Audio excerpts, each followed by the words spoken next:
So yeah, the debate thing. This is part two. So yeah, that debate thing drives me crazy, man. I always want a mutual search for truth. I remember in school, the speech teacher hunted me down.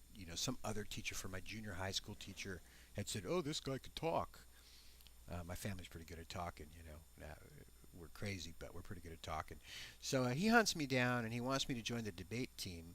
And he explained to me that you got to be ready to argue an issue, but you don't know what side you're going to get. You got to be able, you're going to give a speech and argue for whatever side you get. And I told him, no, I'm not going to argue for something I don't believe in. That's crazy. Besides which, what if I convince a guy? What am I going to do then? So I was rejected from the debate team.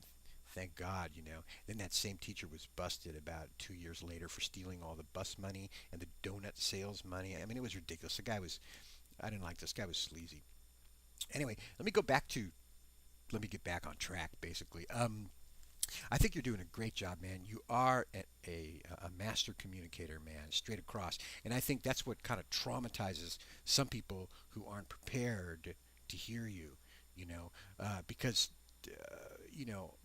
they can't cope with it, man. And it's direct, it's straight through, and so all of a sudden they recoil, and if they don't want to hear the truth in your message, they've got to find some way to attack, to deny it, so they'll attack you on whatever grounds they can find, whether it's you know oh, you're simply wrong, or logically they'll maybe attack you logically, or they'll try to attack your style of speech. They'll go for that, or ever, or just attack you as a person, man. The old what do they call it? Um, Ad hominem argument. They just attack the man so that they don't have to avoid what the man is saying. Uh, you know. So yeah, your message is getting through, man. I hear you loud and clear. I've learned a lot from watching your stuff. Um, I enjoy it, and I have some of the topics you talk about. I have experience in my own life too, with my own father, and with how my father grew up, and the sort of insecurities, and the identity, how this culture screwed up his identity and gave him false images of beauty, and basically said, here, this is what you must strive for, this beauty, and it's always a blonde woman, so you must strive for a blonde woman. It screwed his whole head up, um, screwed his whole head up, along with other messages that society also put on, as far as not having a relationship with a woman, but conquering a woman. Messed his entire head up, but he couldn't. He knew it. He knew he had that block, or that problem. He could articulate it. He articulated it to me, but he couldn't break out of it. I think was the most interesting thing, that you can know you have a problem, and yet find it so difficult to actually transcend the problem. Um, uh, you know, uh, so you got to get down to the practical tactics, which is I think what most people need is give me some practical tactics on how to cope with this. Give me techniques, to help me overcome it. Real practical advice, I think, is what people really need.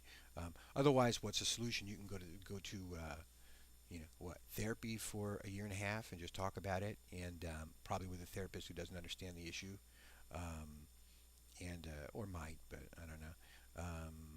So much easier to have a set of techniques, almost like Buddhist monks have a set of meditation techniques, or what have you. Um, I just like to call them tactics. So what else did you talk about, man?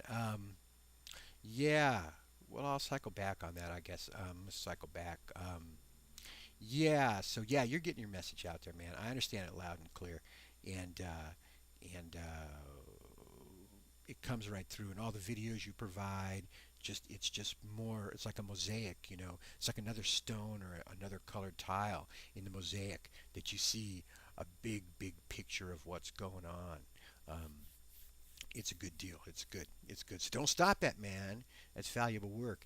And our shallow little uh, acquaintances there, the game and the gamers, um, you know, You saw what I had to go through with those guys through rational argumentations, just trying to chisel through. I mean, actually, which is a good thing, is using reason and logic to actually open someone's mind, because that's the whole purpose of the thing. It wasn't invented so people could debate things back and forth and achieve nothing but a cheap win.